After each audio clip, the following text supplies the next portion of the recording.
Our last section is the interactive panel discussion with Q&A. So I will invite all the speakers come up to the front. So we will have some interactive, impromptu discussion up front. We could individually talk about where we see the future, although you've just done a beautiful job of that. But some of the rest of us might have a similar kind of thoughts in that area. And so if each of us take a turn to talk about where we see things going, and in the short term and the long term, that might start off some discussions. So I'm looking at Javed with interest as a starting point. I think that in terms of future of hybrid simulation, what I think that the direction should be is that, to me, while we are working on the development of hybrid simulation to make it more accurate and more capable of reproducing the full-scale testing or full dynamic testing, is now to see what is the real, like where hybrid simulation can actually benefit the end users and where it can serve in terms of application. This methodology with all these capabilities, how we can use it to have a safer communities and a better impact on the end users.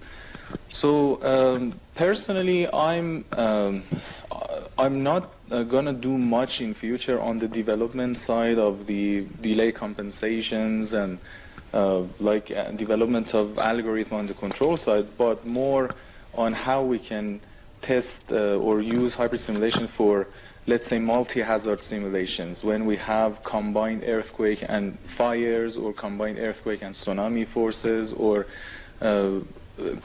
like wind forces and hurricanes and other extreme events that are out there. Because that's eventually where hybrid simulation can serve the real end users. So that's my opinion. In addition to what Jabaz said, this issue of what we call structural robustness in buildings, which has become part of the code now, part of the building code, which means that if you are going to lose some structural elements in a building, that building should stay safe for evacuation until some repair work is done. So I can see a future here for the use of hybrid simulation. A lot of research can be done using this platform for structural robustness. So this structural robustness does not only apply to buildings, but also it usually applies to bridges as well.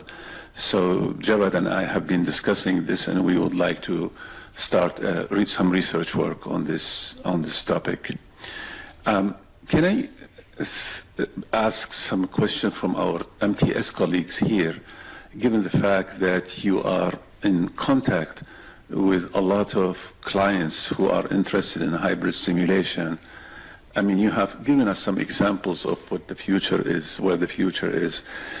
Can you elaborate some more in terms of how much of the work that the clients are doing are in the area of civil infrastructure or in the vehicle platforms and so on? Can you give us some ideas about that? I don't know, Shawn? Shawn knows it better. You've got to mark it. Okay, yeah. So your question is, how much work we do in civil structure versus automotive and aerospace. So we have a total more than 100 customers, hybrid simulation customers, and I think 90% is in the civil structure, and in the ground vehicle probably about 10 or 8 or something like that. So we just get into aerospace, and we have we need to deliver hybrid simulation and we delivered a couple of systems. We just provided the interface, and the customer is going to do the hybrid part and the model stuff like that. We just deliver the interface. So by far, civil structure, hybrid simulation in civil structure is the we have the most customers, and most of these customers are in China, and so we feel that a lot of our customers in China, they just recently bought the system, and they haven't had the time to digest it yet, and a lot of our customers are still a little bit afraid of this hybrid simulation. They think, oh, hybrid simulation is so difficult because in the past, the OpenFresco was not there, OpenSys was not there, people developed their own code. As a result, hybrid simulation was so difficult. Now it's totally different, but a lot of customers are still afraid of that. So MTS is trying to change people's mind. We have the purpose of this seminar, Berkeley seminar, and later on University of Minnesota seminar. The purpose of that is we want to change people's mind. We want to tell people, now the software is user-friendly, the methods are there, like Riadh said, they are mature methods, so we want people to use hybrid simulation tools. So, yeah. Yeah, you're the next one. Yeah, so I could add something that we are seeing right now in the world, trying to be very, very creative, innovation driven, move beyond the traditional testing. So beyond the tall building, beyond the bridge, beyond the L-shaped bridge, beyond the platform in the ocean, beyond the wind turbine in the near sea or shallow or deep sea platform format. We see a lot of new ideas. For example, in Europe, recently they have a moving floor. The entire lab designed by the moving floor with actuators supported. The purpose of that is that so many infrastructure are beyond the floor, beyond the ground. For example, the parking lot, the shopping mall, and a lot of pipeline, water system, moisture, soil system. And they see that moving floor application is needed. And beyond that, they try to connect to our hybrid simulation. That's one particular application.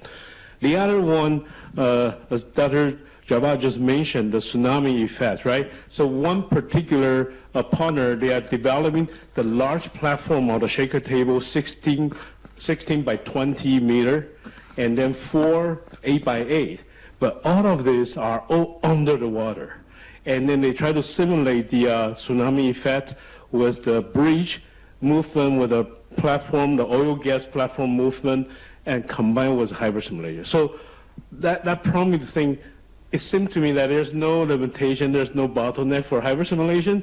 But if I can turn the direction around, where the experts see the immediate bottleneck and the limitation for hybrid simulation, and what will it take to move beyond that.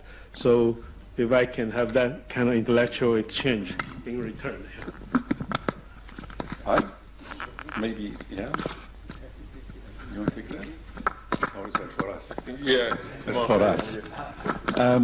I think it's going to be the computing aspect of it, particularly when I was listening to the real-time hybrid simulation, and given that most of our algorithms at this stage and most of our computers really cannot cope with the speed that is required and for a particular structure. I mean, I saw today what you were talking about of transforming an FE model into mode shapes and masses to simplify it. There is a challenge there. I mean, what do all structures can we model all these structures in that fashion through masses and through mode shapes and eigenvalues and eigenvectors? Given that this fact, because I've witnessed some testing that was done at the University of Colorado in real time, Soma and Ghandoum, and I think they have published their work. That was real-time hybrid testing, and the maximum number of degrees of freedom that they were able to cope with was 400 degrees of freedom. And 400 degrees of freedom is, really very small. It's a very small structure.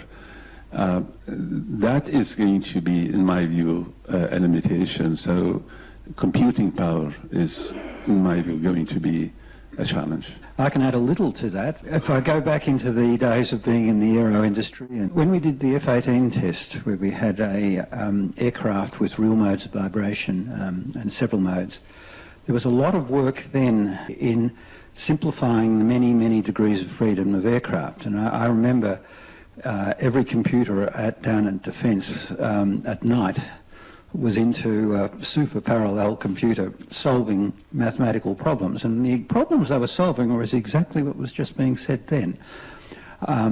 Find the significant degrees of freedom and find a simplified model that that is consistent with all the data that's been collected. So, okay. Well, I can add one. Yeah. With regards to increasing your computational capabilities, is there any push in this area to go down the same path that GPU processing, using GPUs for the processing to speed things up, or does that not work? I think I know some about that. I know some academic researchers actually doing that. For example, Shirley Deck in Purdue. Collaboration with professors in computer science, actually. Yeah, they are doing a GPU-based, multi-core parallel computing in order to tolerate a larger and larger scale model in order. Does it look promising, or is it unknown at the moment? They have a product. That's what I heard. They have a complete system developed. It has been 10 years. I started my PhD on that collaboration, and I couldn't benefit much from that. But 10 years later now, they have a product. They can work those problems already. I think that in terms of future of hybrid simulation, one more thing to consider is that the form of construction is no longer will stay traditional for a long time. So after a while, here we're hearing about the 3D printed structures, about prefabricated systems, about modularized systems, and because these form of construction is new, then hybrid simulation is out there to just give confidence about the new ideas, about the construction. And of course, if we want to talk about the extreme events, again, repairability of a structure. So people are coming with ideas of how to repair structures, minimize the damage, and those innovative ideas either with the construction methodology or repairability of the structures need to be tested with confidence and sufficient validation, and hybrid simulation is a good platform to provide that. So that's, I think, one of the applications. Probably this leads me to the question, is there any work done on assessment of existing infrastructure to a future earthquake or a future extreme event?